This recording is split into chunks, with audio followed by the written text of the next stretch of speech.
Gary Hart's 44 years old, a U.S. Senator, a Democrat from Colorado, and he wants to be president.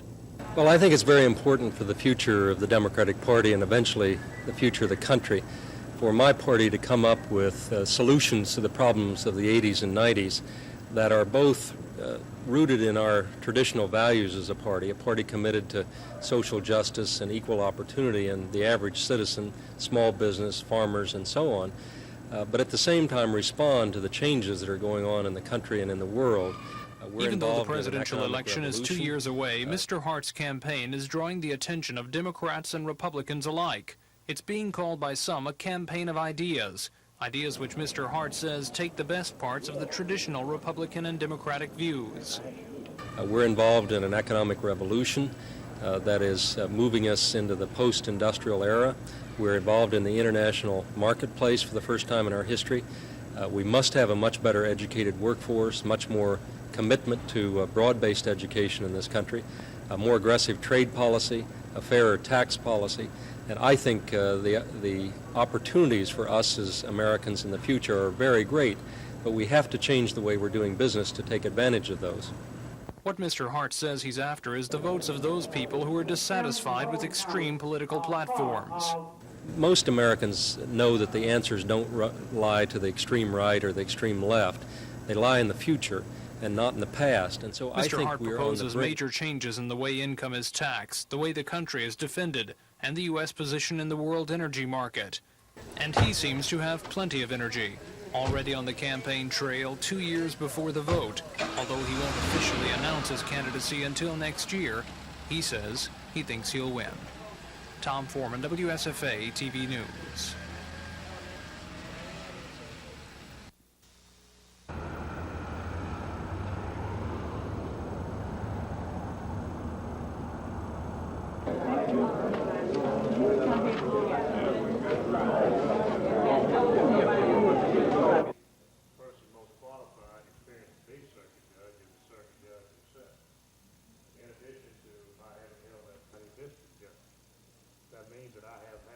That has a history of being able to generate a strong vote for the candidate whose goals... When candidates used to want to come in the back door, to now they get on television and say, look, I want to come.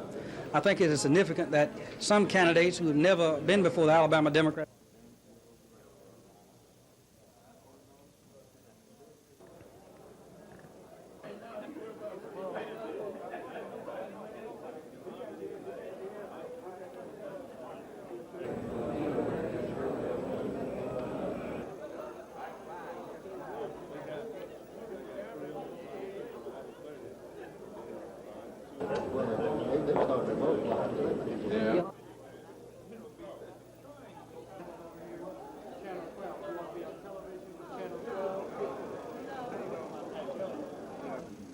'73. Ms. Holt, I guess she was waiting for the candidates to arrive.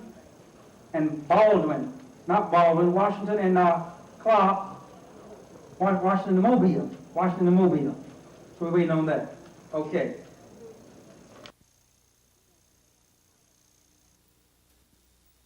The PSC and the power company have agreed that the amount the company receives to cover its fuel costs needs to be lowered. The question to be taken up tomorrow is by how much. PSC President Billy Joe Kemp says increased hydropower and efficient nuclear power plant operations has lowered Alabama Power's fuel costs. According to Kemp, the company has socked away about $28 million during the last few months, and he thinks the money should go back to the consumers. It doesn't belong to the power company. It doesn't belong to the Public Service Commission. It belongs to the ratepayers in Alabama who paid their electric bills to Alabama Power Company. Right now, Alabama Power customers pay an energy cost recovery factor of $17.88 per 1,000 kilowatt hours. Kemp would like to drop that rate by about $3 to $3.50 for the next 3 months. This will reduce it down in the $14 area. If it's $3.50, it'd bring it down to $14.38 per thousand. If it's $3, it'd be $14.88 or somewhere in between. Kemp So says that's the power the difference company's it makes plan in would the cost result of in a energy. smaller refund. I think, he says they project higher energy we need to costs be in the very future thankful and that want an we've increase received this before any rainfall as refund. far as we want the people to get their money back and get the full benefit of it. And during that 3-month period of time, we can track the energy cost. Susan If we still Silvernail, have heavy rainfall, WSFA if TV News. cost of coal has gone down, or nuclear fuel is being used is heavy. Policy in the Middle East, we let a vacuum be created after the Camp David peace accords for a year and a half. The Reagan administration did not seek to lead the nations of that region into a new peaceful era, and therefore the fighting broke out in Lebanon, and a lot of people lost their lives who shouldn't have. I think the Reagan administration has gone too far in terms of its military activities. I think the withdrawal of the PLO will hopefully bring some stability there.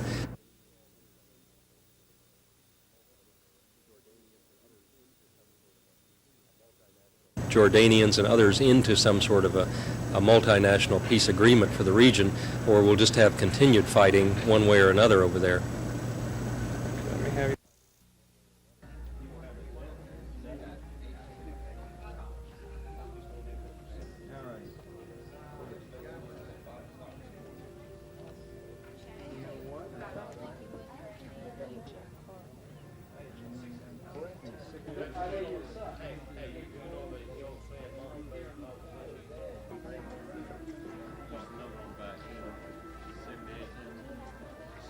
Well, it's a lot of fun, and I get to, during the process of collecting, I get to go and meet a lot of the players at the ballparks to get autographs and things.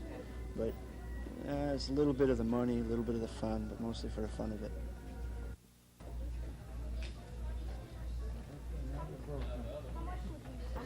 Of course, that doesn't mean all baseball cards are pro.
For the last 2 years, the Verbena Red Devils have been as far as the quarterfinals in the State 1A playoffs, and both years, Coach Troy Mims has seen his team lose in overtime. The nucleus of last year's 8-4 squad is no longer around, and Mims says for the Red Devils to stay playoff contenders, they must overcome several obstacles. I really think that the key to whether we go back or not would be our leadership. Right now, we're hurting in that area right there. We graduated 15 boys, 13 people that started offensively, defensively. We've got work cut out for us, no question about that. schedule's pretty tough, isn't it? We look forward to our season.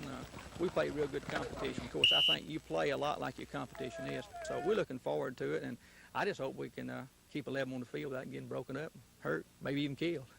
The opener for Verbena is this Friday at 2A Goodwater. Tonight at 10, we look at the Wetumpka Indians. With high school football preview, Rick Pons, WSFA TV Sports in Verbena.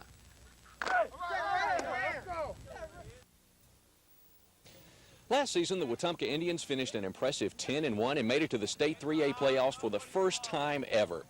Coach Stokely Bazemore is hoping it's a trend that will continue. We've got a lot of inexperienced kids. We'll have a bigger team this year, but the experience part of it is the part that we're going to miss that we had last year. We had 17 seniors and 14 of them started, so that's going to be the part that's going to hurt us. We feel like we can be competitive and everything. This is what we're trying to work towards. Our young kids are going to have to come through for us. We're going to have a good season this year. Got some good running backs, don't you? Yes, I feel like we do. I feel like we got 4 or 5 good running backs that can play. They're not real big. They're pretty solid, though, about 170, 180 pounds. And I feel like that's the strength of our offense right now. Bazemore adds that Region 4 Area 7 will be as tough as always. Any team could win it. But he says if Wetumpka can stay well and get good performances from the youngsters, they should once again challenge for the state playoffs. The Indians open Friday night at home against Tallahassee. Tomorrow it's on to Hopeful and Reeltown. On the road with a preseason look at high school football, Rick Pons, WSFA TV Sports in Wetumpka.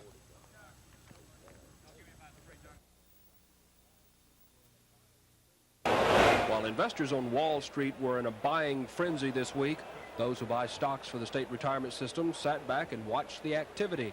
Retirement Chief Dr. David Bronner says they made stock purchases before the prices went up.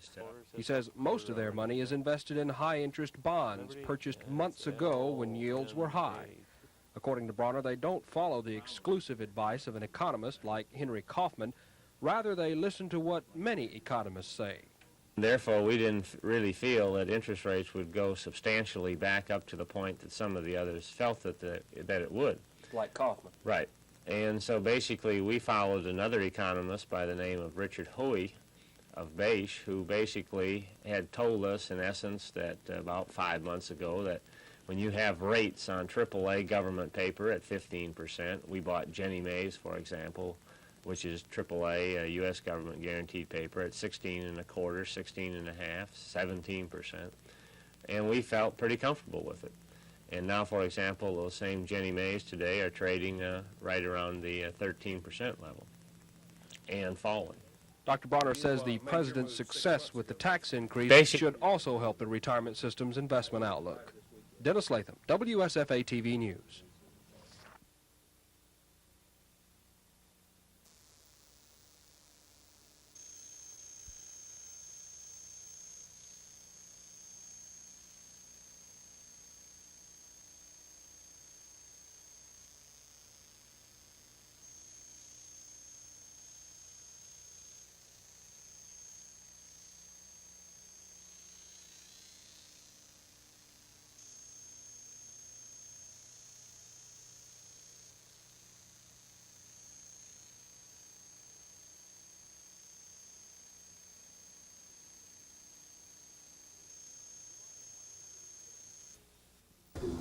In July of last year, the old fuel adjustment charge, which changed monthly, was replaced by the ECR, the Energy Cost Recovery Factor.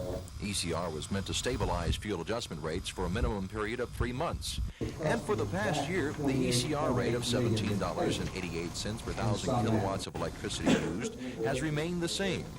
During the past 6 months, heavy rains have increased the output at power company hydroelectric plants, and the Farley Nuclear 2 plant has been setting records for churning out electricity. All this, combined with lower demand for electricity, has caused customers of Alabama Power Company to pay nearly $29 million more than the utility has spent for fuel. Today, the PSC recommended and passed an order lowering the ECR to $14.38 for 3 months and then raising it to its previous price. PSC experts say this will result in customers getting back the money overpaid to the utility. But power company officials believe lowering the ECR by $3.50 per thousand kilowatts might lead to a higher fuel charge in the future.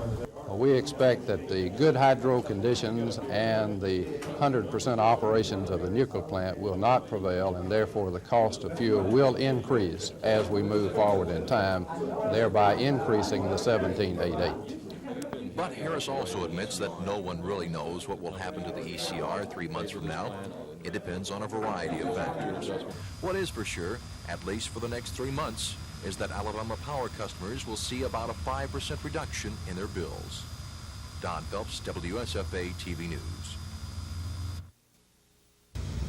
Unemployment rose to 14.8% in January, dipped slightly, and now it's risen again. But the director of the State Department of Industrial Relations, Franklin James, says that's typical for summer months.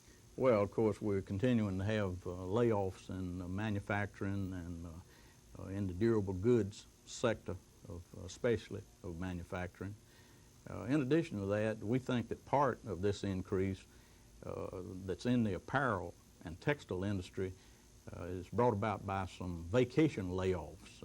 Mr. James says students out of schools on summer breaks may also be included on the unemployment rolls. So hopefully that's going to be short-term unemployment, and we'll see some improvement in the next month. There is hope the recent drop in the prime interest rate might improve the situation. There will be some relief for some jobless workers in 3 weeks. That's when 10 weeks of extended unemployment benefits approved by Congress will be available. But it's only for workers who've applied for benefits in the past year and who've used up all other compensation. Tom Foreman, WSFA TV News. The July figures show Alabama's jobless rate at 14.5%, 3.5% higher than July last year. It's up from the previous month, but it's also the second highest month we've had. The highest month we had was January, which was 14.8. The director of the State Department of Industrial Relations, Franklin James, says the summer jump is typical and hopefully temporary. Well, of course, we're continuing to have layoffs in manufacturing and in the durable goods sector, especially of manufacturing. In addition to that, we think that part of this increase that's in the apparel and textile industry is brought about by some vacation layoffs. Mr. James says he hopes the recent drop in the prime interest rate will eventually help carry unemployment figures down. We're going to always have a rate, I think, of at the very best of times at 5–6%. That's just almost normal. But hopefully, you know, at the first of the year, I'd like to see the rate down below 10%. Maybe that's too much to hope for. Unemployed workers can look forward to some relief in 3 weeks. That's when extended unemployment benefits approved by Congress will go into effect.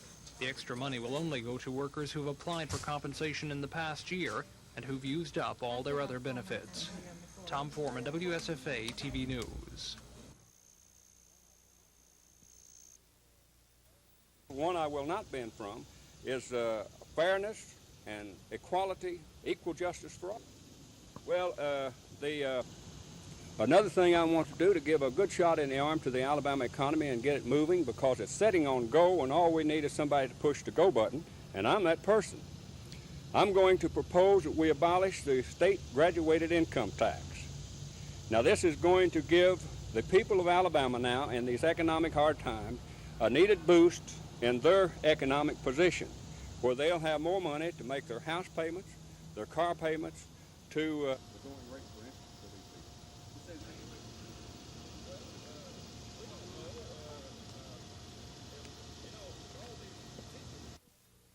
age. 24, okay, it's 24, 25, it's pretty close.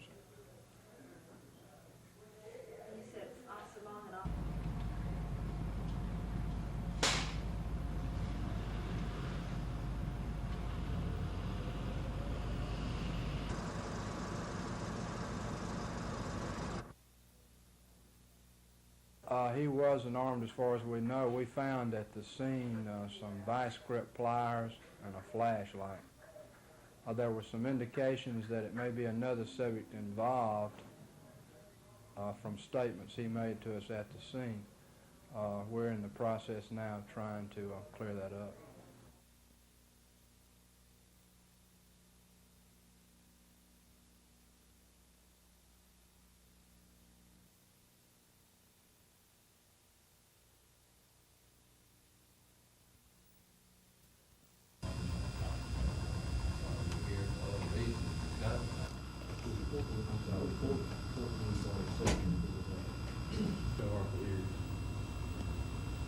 I'd like to state for the record that you know of any other results? Data we received the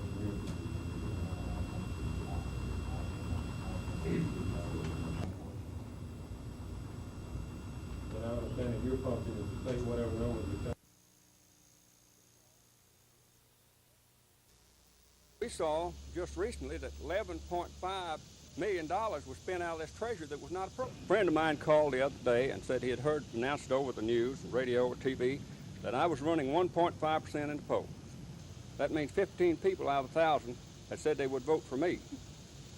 Thus, only 15 people out of 1,000 know me. So 100% of the people who know me is going to vote for me. Now, I think this puts me ahead of the other candidates. Now, my job is to get out between now and November and get more people to know me.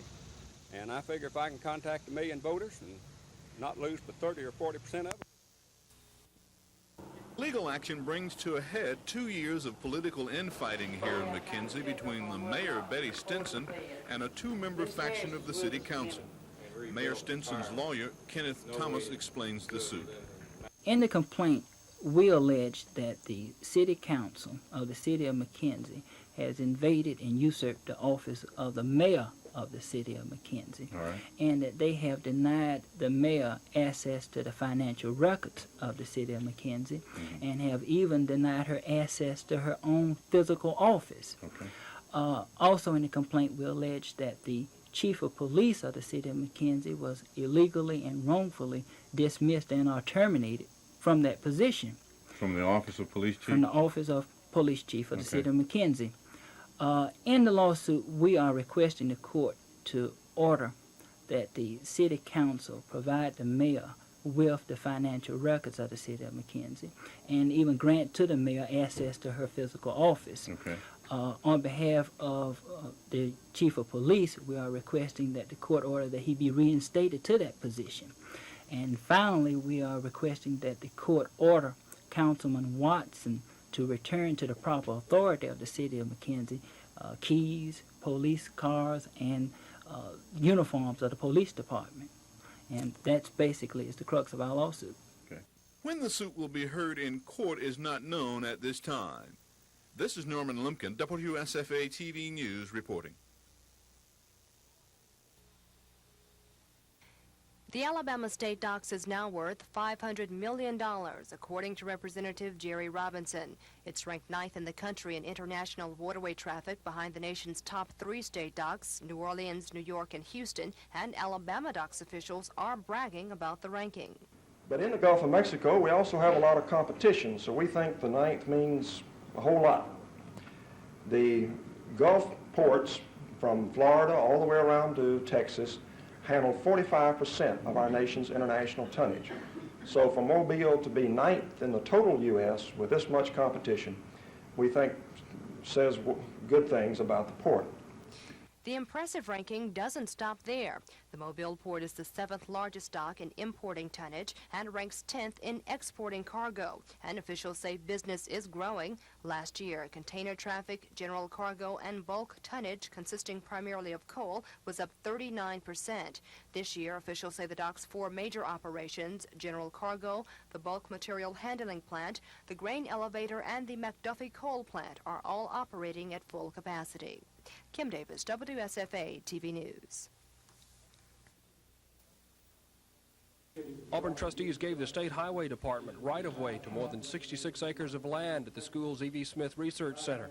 The Highway Department plans to extend State Road 229 to Interstate 85 and build an interchange. Auburn officials don't know when construction will begin, but they are optimistic about work to widen Wire Road on campus. Trustees granted right-of-way for that project also. The widening, to be paid for out of the oil and gas lease money, goes out for bid next month with construction to begin soon afterwards. In other business, the trustees approved a budget for 1982-83 of more than $186 million. Auburn University President Dr. Hanley Funderburg says the new budget should keep up with inflation. Auburn University may be getting out of the airport business. The university owns and operates the Auburn-Opelika Airport. University officials say civilian demands on the facility are growing. The trustees enlarged the Airport Advisory Committee to work towards the creation of a public authority to operate the airport. Dennis Latham, WSFA TV News, Auburn. The good news came today when the Alabama Public Service Commission voted to lower the ECR, the Energy Cost Recovery Factor. The ECR took the place of the old fuel adjustment charge last summer and is designed to reimburse the utility for the amount of money it spends for fuel to generate electricity. PSC officials say for the first 6 months the ECR was in effect, Alabama Power Company was underpaid by its customers. But because of increased hydroelectric generation, a drop in demand for power, and record-setting amounts of electricity being generated at the Parling 2 nuclear plant, customers have now overpaid to the tune of nearly $29 million. Today, the PSC voted to lower the ECR by $3.50 per thousand kilowatts of electricity for 3 months, and then raise it back to its present level. PSC experts say the reduction will in effect return the overpayment to customers. PSC President Billy Joe Camp says if the Commission voted to approve a direct refund to customers, $500,000 of the refund. There's several reasons. First of all, it just does not meet the rules. Our rules state that it's got to be flowed back over a 3-month period of time, or if there's an under-recovery on the part of the company, then they'd recover that over a 3-month period of time. I would hate to run into the situation in the future where customers were sent a supplemental bill or an additional billing to recover energy costs that was under-recovered, and I suspect that would make the customers very upset. It would me, and so for that reason I didn't want to get in a situation where that came about. Camp says he favors refund checks, but this case didn't apply. Power company officials, who are all for customers getting a refund as soon as possible, feel the Commission went too far in lowering the ECR by $3.50. Power company figures show that will mean a $40 million refund to customers and might lead to a higher ECR factor in the future. Don Phelps, WSFA TV News.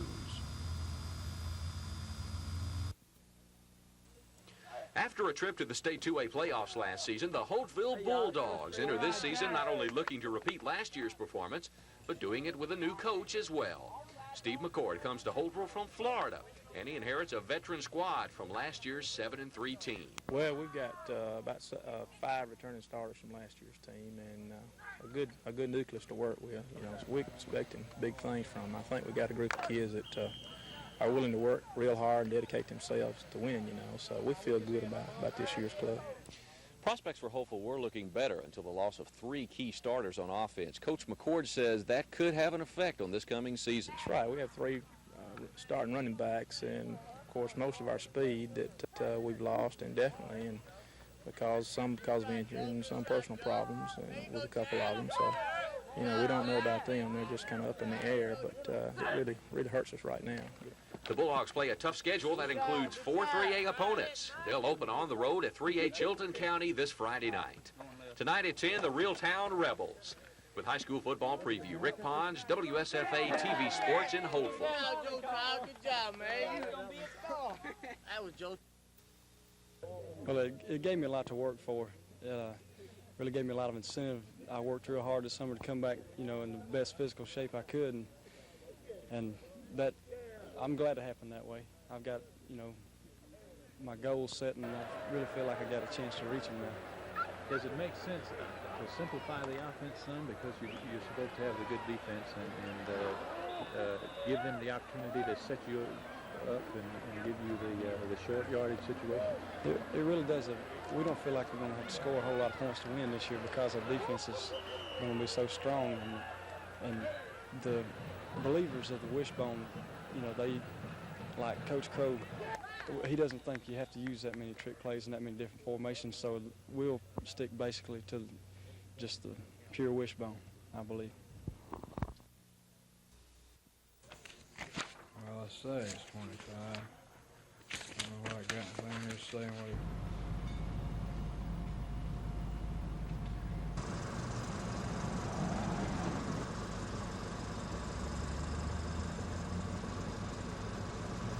this point, Officer Long was joined by Officer Lamar from the Patrol Division. They went over the fence together. At this point, they spotted the subject again running towards Court Street side of Sable Steel. Another shot was fired, and the subject went down. The two officers approached the subject and apprehended him. He was shot one time in the leg, one time in the rib, one time in the thigh, and one pellet was in the neck. It didn't enter the skull.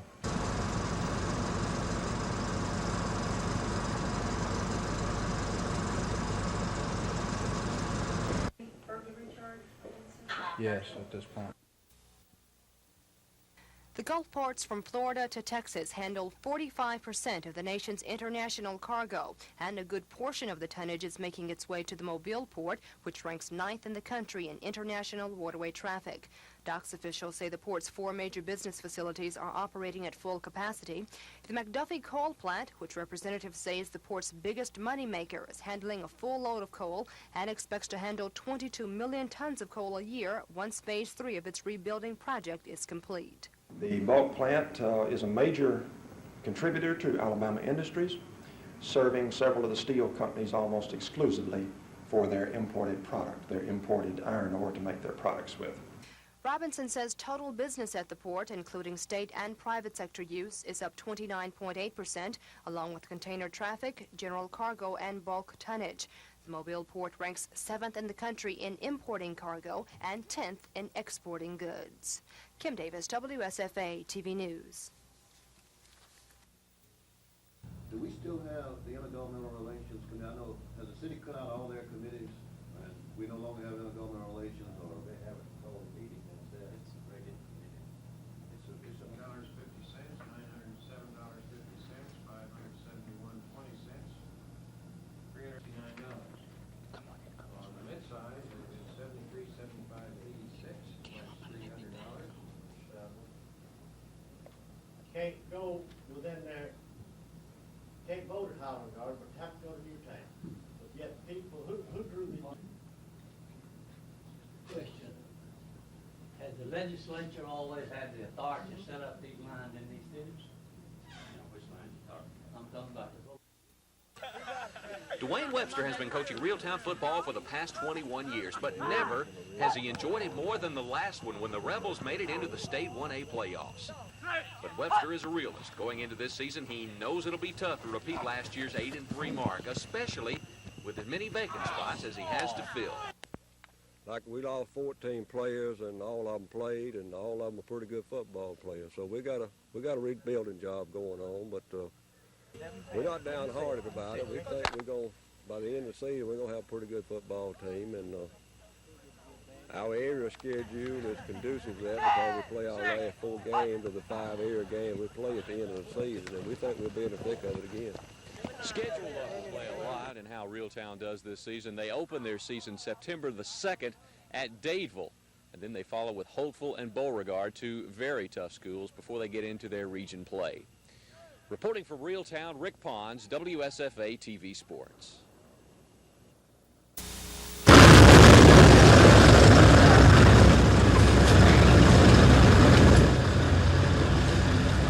In Huntsville, Alabama, or in the news media in Huntsville, Alabama. And that's what educational TV is all about. You know, they should. Is an issue on reserving the oil money. And everyone in the state of Alabama knows that I came up with the plan of preserving the oil money and publicly make his views known. You know, at the ADC meeting this week, it was very interesting because in the Black Caucus it came out that I had voted against the statue of George Washington Carver being placed on the Capitol lawns.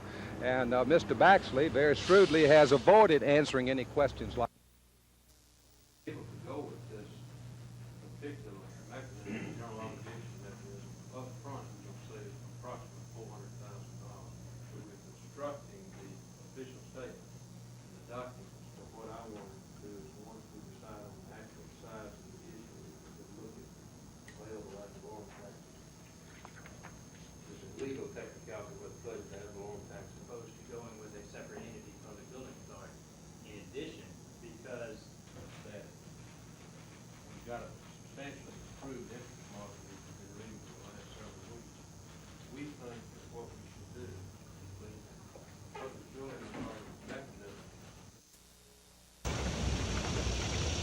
What's my wallet be? Here's down west. By the Public Service Commission up there, which have nothing to do with generating electricity. First, let's talk about their charitable contributions.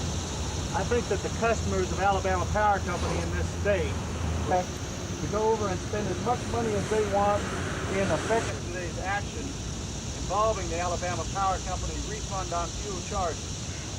Press to meet Greedy Kilowatt. Greedy Kilowatt, as you can tell, is grossly overweight. But when I take office, we're going to put Greedy Kilowatt on a crash diet. Well, they're expendable items. Laughed when you make reference to my golfing ability. Thank you for that. I can read with some fear and trembling. That standard includes first our relationships with others, from colleagues to parents and students, but especially where he is the only animal that is struck with the difference between what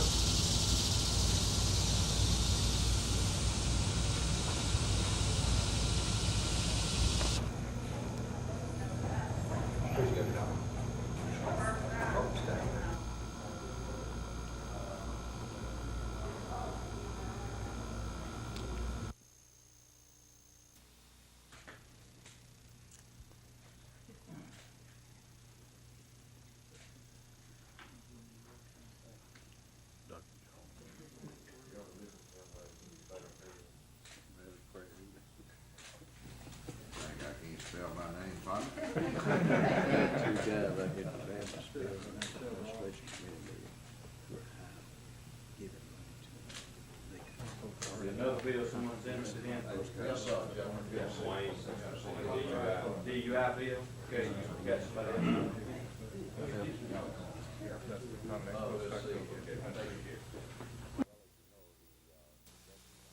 Well, as you know, the projections on harvest for this year have been just incredible. We will have bountiful harvests across the country. There seems to be some worry about freezes, but I think they're ill-founded, or if they are, they won't be that major. So we can look for abundant supplies and probably low consumer prices for a protracted period of time. Gain a more thorough knowledge and understanding of the role of air power, and you'll learn the complex process of to an unexpired term, and then again in 1979 for a 4-year term.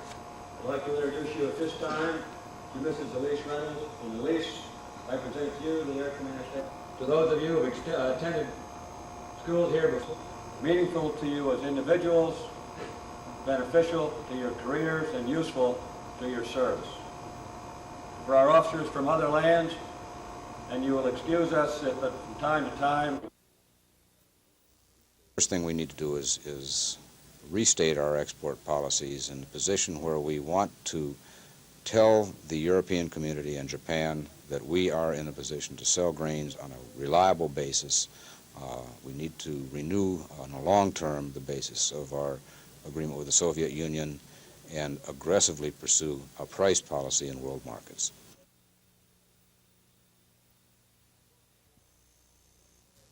Our workforce and reducing personnel turnover. Longevity or step increases for those salaried employees who have not reached the top of their pay bracket on some. Subjected to an item-by-item review by your mayor with each department in these areas on an orderly basis. We have done this today's paid vacation. The fleeing felon fired at police officers. 1,532 people used them, and we had this.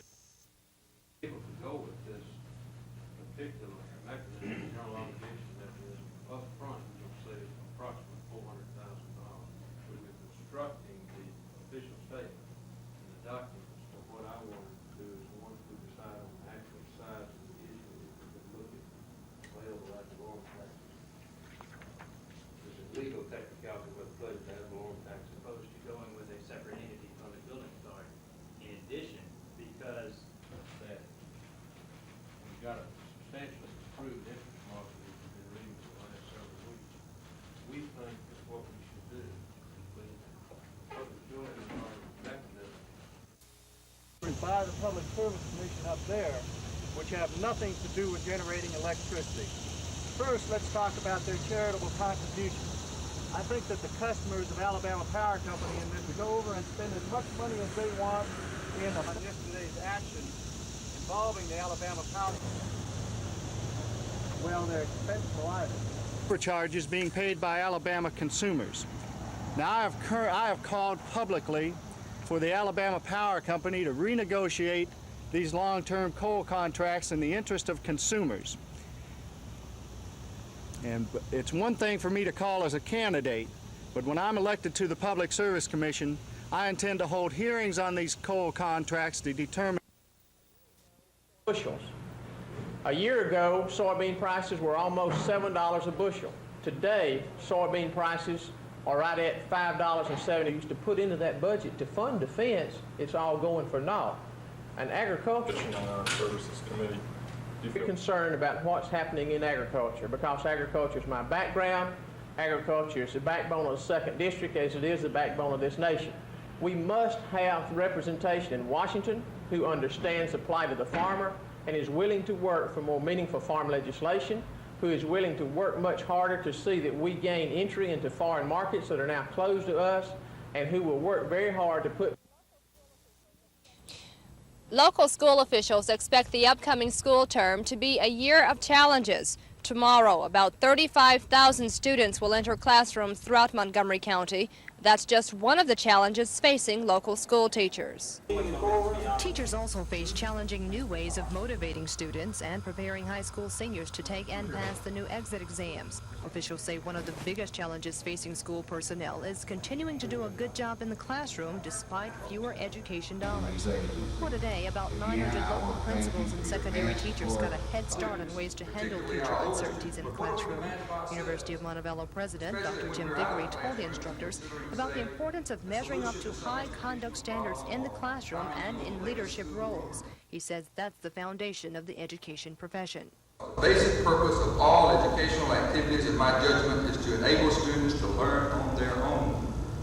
By learning how to think and communicate thought effectively, how to make relevant judgments, and how to discriminate among values. Montgomery School Patrol officers will also be ready when the buses roll tomorrow. Montgomery Mayor Emery Palmer urged the 67 officers to continue their past accident-free records to see that the students get safely to and from school. Kim Davis, WSFA TV News. The newly appointed Vice Chancellor of the state's community, junior, and technical colleges, Lyle Darrow, says as new technologies move rapidly into our everyday lives, trade schools may have to fight to keep up. Today, Mr. Darrow told the State Advisory Council on Vocational Education that programs must be geared toward job availabilities. And with ever-expanding information and computer technologies, that means changing established programs and maybe even starting new ones. One of the reasons for our employment situation in this state is we have a lot of people who do not have the correct skills to meet the employment needs. If we look in the long run, we are talking about a lot of changes. Unfortunately, these changes cannot be made immediately without some rather large outlays. The transition may not be easy. Mr. Darrow admits some of the state's vocational schools may not even have people qualified to teach new technologies. That may mean hiring new people and taking some time to teach the teachers. Tom Foreman, WSFA TV News. City and state officials agree the laws governing political or advertising signs are very seldom enforced. There are laws which prohibit the signs from being placed in certain locations, though. A Montgomery City ordinance prohibits the signs from being placed on power and telephone poles, trees, and on city property. Officials in Montgomery say that city sanitation workers are removing as many illegal signs as they can as they make their routine rounds, but points out they will not remove the signs that are on private property. That brings up another part of the ordinance. A sign can only be placed on private property with the landowner's permission. So what about vacant lots? Sanitation workers must assume the people who place the signs have the owner's permission, so the signs stay. The penalty for violating the city ordinance is up to $500 fine and up to 6 months in jail. Matt Carmack, WSFA TV News. Flying start. Ryan Sandberg Surrounded by his of Crime Giant Task starter Force Randy Commission, Martin Governor with his James first signed a inning package triple. of bills designed to close what he Both Wills considers came around to loopholes in score, various and the Cubs crime-related led 1-0. laws. The Crime Commission, made up of Jay law Johnstone enforcement made officials, a treat in nothing lawyers, Chicago and judges, with his did double the to left center groundwork on the field. recommendations. Leon Durham The scored governor from says first only a base. few of his crime reform bills failed to pass, The but he Giants says came he back with intends to 2 offer some on of his them third inning again double during by the Joe expected Morgan to cut the mid-September margin special to a session. run. One bill, although not a part of his crime The package, score was 4-4 he in intends the to fifth have inning, at the top of his legislative when Reggie batting order Smith would of the increase Giants the legal singled to drinking right. age from 18 to 21. Governor James Morgan said he was tried to keenly score from disappointed second the base. Senate refused to He pass was thrown that out bill. at the plate by Jay Governor Johnstone. James says that he thinks the new laws will reduce crime Buckner in the gave the long Cubs run a by proving to 5-4 lead in criminals the that fifth justice will with be his sure and 81st swift. run batted The in. governor admits The Cubs there could led be a 7-5 short-term in the increase in the seventh. prison population because Jeff of the Davis tougher for laws. NBC News, The Chicago. governor says he's not sure what to expect from a recent request to the federal courts to hold the governor in contempt for not complying with an order to remove all inmates from county jails. Governor James says the federal court ought to know you can't snap your finger and have a prison overnight. The governor says 2 new prisons are under construction and a decision on going ahead with a third should be made by next week. Chris Grimshaw, WSFA TV News at the Capitol. The University Senate had been holding off on an investigation of the resignations of the 2 university vice presidents at the request of several members of the Board of Trustees. According to one University Senate member, the Board of Trustees was expected to make known a decision or at least acknowledge the problems involved with the resignations. That action was expected at yesterday's board meeting, but it didn't come. Many members of the Senate were upset that the trustees hadn't taken action. Without a dissenting vote, the Senate gave the go-ahead to resume its own investigation. The chairman of the University Senate, Gordon Bond, says they're not out to get President Hanley Funderburk. He just faculty should and has a right to be informed as to any problems relative to the General University. And then if there are indeed problems that are broad and serious enough to warrant a vote of confidence or no confidence, then of course that is a possibility later in the year. Dennis Latham, WSFA TV News, Auburn.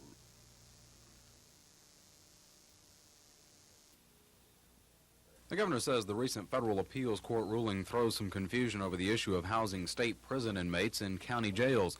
The governor says he's not sure what the posture of that situation is, and he says he doesn't know what to expect from a request to the federal judge Robert Varner to hold the governor, state attorney general, and the prison commissioner in contempt of court for not complying with that court's order to remove those state inmates from the county jails. The federal appeals court ruling has also prompted the governor to delay until next week a final decision on building a third new prison in the Tennessee Valley area. The governor's reaction to the questions of prison overcrowding came on the heels of a ceremony during which the governor signed about 20 bills designed to toughen the crime-related laws. The governor says there will probably be a short-term increase in the prison population because of the tougher bills, but he says in the long run, crime will drop when criminals realize justice will be sure and swift. Among the bills signed today is one to remove inmates convicted of certain crimes from being eligible for work release programs, a bill removing insanity as a defense plea, and a bill to toughen the drug laws. Chris Grimshaw, WSFA TV News at the Capitol. This year, as every year, brings many new challenges for school teachers, principals, support personnel, and students. Officials say one of the biggest challenges facing instructors is continuing to do a good job in the classroom despite education cutbacks, which has led to reductions in support personnel in Montgomery County. Thank you for that But despite the introduction. shortages, University of Alabama President Dr. Jim Vickery urged the instructors to practice what they preach in the classroom. Where we place our emphases in the practice of teaching may very well be more important than what is actually covered in the class in that regard, simply because we teach more by practice than by preaching. Dr. Vickery told the educators they have a higher standard of conduct to measure up to than in any other profession. Montgomery School Patrol officers will also be ready when school buses roll tomorrow. City and police officials urge the patrol officers to keep up their past safety record. This year, officials want to make sure the 35,000 students get safely to and from school. Kim Davis, WSFA TV News. If you have to be there for our help, and this time we're going to turn it over to Sergeant Robert Hankins. There was a packed house for the budget hearing that kicked off the council meeting. People came from all over the city to plead their special causes before the council. There were several requests for city help with community drainage problems and for additional park facilities in the city. One group asked for more than $500,000 for their projects. There was also a request, again, for the city to provide some money for health care for indigents. Representatives of the Montgomery Community Action Agency, which was left out of the proposed budget, asked that the council reconsider and give that agency $65,000. They called the request a modest sum to help poor people in the city. There was at least some praise for the budget in its original form. A representative of the Fraternal Order of Police came to thank the city for a history of giving police officers better salaries, better benefits, and better equipment to work with. He urged the council to adopt the budget as is. The public hearing lasted 1 hour. When it was over, Councilwoman Elise Reynolds quickly moved for adoption of the proposed budget. She said every penny in the proposal was accounted for and given a specific place for a specific reason. Ms. Reynolds says some reasonable arguments were presented, but the city can only do its best to do the most possible for everyone. But Councilman Joe Reed followed Ms. Reynolds' comments by moving that the council carry over action for 1 week. The vote was 5-4 in favor of tabling the budget. Mayor Emery Fulmer, who helped design the proposed budget along with other city officials, was silent through most of the hearing. He did say many of the problems people expressed concern about are being dealt with, but will take time to be solved. Reporting from City Hall, Tom Foreman, WSFA TV News.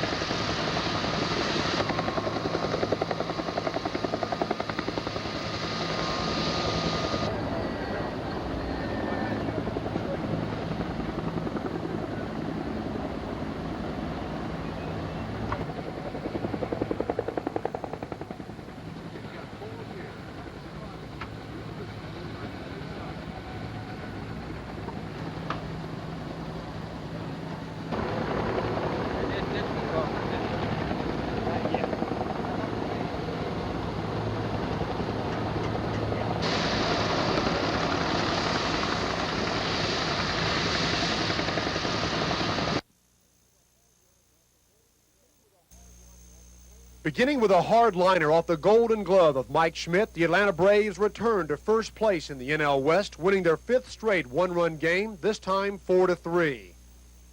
Still in the Braves' half of the 4th, Captain Bob Horner, carrying a 6-for-42 slump, sacrifices in run number 2, Claudell Washington from 3rd. Both teams scored 1 run in the 6th. Atlanta's again off the bat of Bob Horner. Again, Claudell Washington crosses the plate. Now with the score, Braves 3, Phillies 1. Former Atlanta Brave Gary Matthews swings and watches his 18th home run sail high over the resurrected TP of Nakahoma. Now the Braves' tangible luck piece. 1 man on, score tied at 3. Braves half of the 9th. Speedy Brett Butler on first when the Braves' class act, Chris Chambliss, doubles over the head of center fielder Gary Maddox. All of a sudden, first place again is reality for the Atlanta Braves, if only by 1/100th of a percentage point. For the Braves owner Ted Turner, well, as he put it, I told you so, the South shall rise again. Herschel Walker is now a household name across the country. You're seeing why. It's been thought that this was his year for the Heisman. However, this past Sunday at St. Mary's Hospital in Athens, Georgia, surgery was necessary to repair a broken thumb suffered in a Saturday scrimmage. Prognostication, out for a minimum of 3 weeks. That means the season opener against last year's national champion Clemson and Brigham Young 1 week later. Now, 3 weeks seems like a long time for a broken thumb, especially if it belongs to Superman. But Dr. William Mulheron, the team physician, explains why. Here on the x-ray, here is the fracture site here. This bone has been separated from this one. This is a shaft of the metacarpal here, and it has been displaced from its base. This should sit like a cap on top of the end of this bone. Is there a chance he could play in the Clemson game? Well, I think so. I think he could play in the Clemson game, but I think we'd run the risk of him displacing this thing again and probably cost us a whole season. Worried about the Clemson game? Not too much. Usually bet full bale to cotton on the dogs. Mm-hmm. For the last 2 years, I've been betting my seed. But Herschel got hurt, I'm going to hold my seed. Hold your seed and bet the cotton. Just bet the cotton.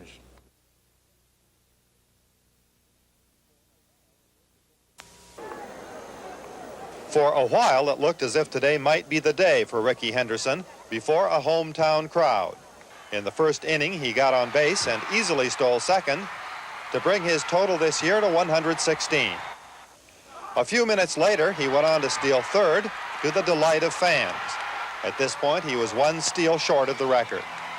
But that was as far as he got. Later in the game, when he tried to steal a base, the umpire ruled he was out. Ricky protested. He thought he was safe. The fans were angry. So was the A's manager, Billy Martin, who furiously confronted the umpire.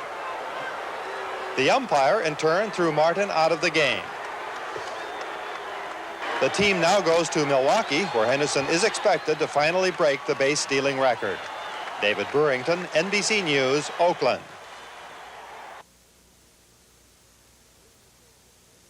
Phil Niekro of the Braves had some bad moments tonight against the Phils. Philadelphia took an early 4-0 lead in the first inning, but Atlanta came moving back. Jerry Royster got one back when he had led off the bottom of the first with a sharp liner to left for his first homer of the season. In the third, Bob Horner got another run for the Braves when he tagged a Steve Carlton pitch, sent it to dead center against the backdrop for his 25th homer.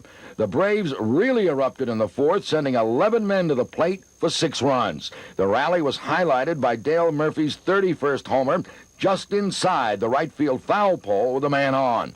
Murphy's blow gave him the league lead in homers. The Phillies made it close in the 6th when Ivan DeJesus crashed a homer to left after Gary Maddox and George Vukovich had singled. But Niekro, with 9th inning relief, managed to hold off the Phillies. Again, the final score, Braves 9, Phillies 7. Stan Martin, NBC News.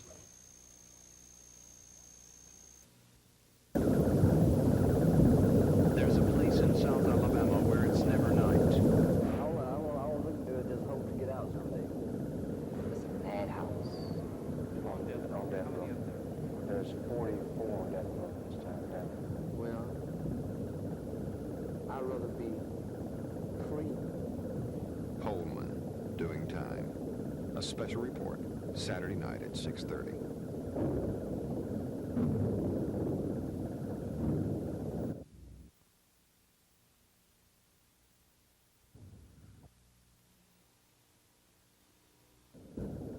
There's an old saying is, if you make your bed hard, then you got to sleep in it, you know. Holman, doing time.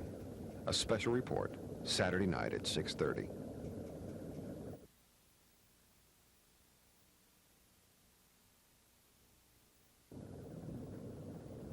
There's a place in South Alabama where it's never night.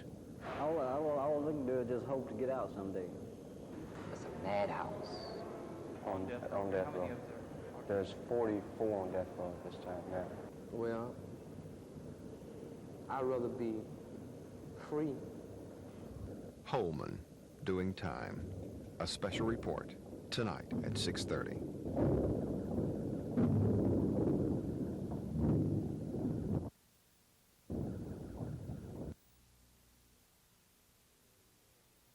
There's an old saying is, if you make your bed hard, then you got to sleep in it, you know. Holman, doing time. A special report, tonight at 6:30. In less than an hour, the Montgomery City Council will begin consideration of its 1983 city budget, which totals $50 million. Montgomery Mayor Emery Falmer introduced the budget 2 weeks ago, and it includes the largest pay raise ever for city workers. Tom Foreman of our staff, our man at City Hall, is there now for a live report and preview on tonight's budget debate. Tom? The proposed budget is the result of more than 2 months of hearings between the administration and various city departments. It includes a 7% pay hike for city employees and an increase in life insurance coverage. The largest single amount of money in the proposed budget is $9 million for the Montgomery Police Department. What is not included in the budget is money for the Montgomery Community Action Agency. Since Mayor Falmer came to office, he's left the agency off of city budget proposals, and every year the council has changed that and given the agency some money. This year may prove no different. Councilman Mark Gilmore says he'll ask the council to adjust the budget to include the agency, and he thinks he has support to win the vote. Although Mr. Gilmore said earlier today he wasn't sure how much he would ask for the agency, he did say last year the agency got $13,000, and he hopes for more. He also says he expects these council chambers to be filled with people who will support the change. They'll get their chance to speak at the start of the meeting during a public hearing on the proposed 83 budget. Back to you, Bob. Next time, of course, we'll have an update on what happens at City Council on tonight's 10 o'clock report.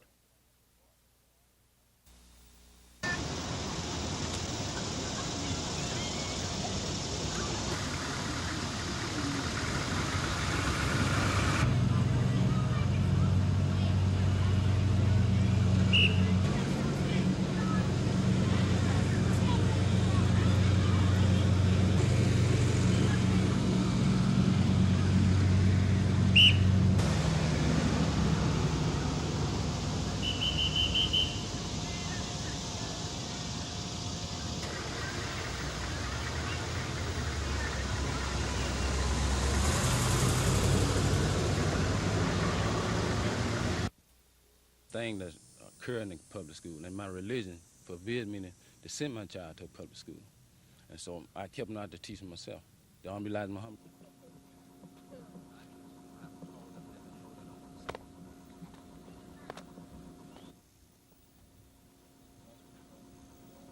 I don't see where I can win because I'm dealing in a system that's controlling the courts and everything, so I don't see where I can win.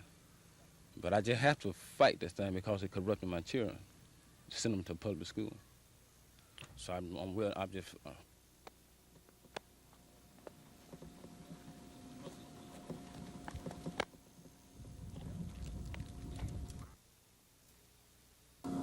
Abdullah Dil Rashid is a Muslim and believes his children should not have to attend schools where there are Christian influences. Because of the thing that occurred in the public school, and my religion forbids me to send my child to a public school. And so I kept not to teach myself. The Honorable Elijah Muhammad taught us to teach our children from the age of 3 and to teach them at home if we don't have a University of Islam in our neighborhood. So Mr. Rashid and his wife have filed suit in opposition to the state school attendance law. 2 years ago, the Rashids defied the law and taught their children at home. Mr. Rashid says that education was comparable to what's offered in public schools. I think it's better because the period of time I was teaching them and the time they forced me to send them to school, they've been on honor roll. And so that evidence that they were getting a better teaching at home. After being threatened with a jail sentence, the Rashids sent the children to school. Mr. Rashid says he doesn't want to break the law, so he'll send his children to a local Muslim school next week. But that will cost $150 a month, and the Rashids say they can't afford that very long. Mr. Rashid says unless he wins his suit, he'll have to send his children to the public schools. I don't see where I can win because I'm dealing in a system that's controlling the courts and everything, so I don't see where I can win. But I just have to fight this thing because it's corrupting my children. Tom Foreman, WSFA TV News.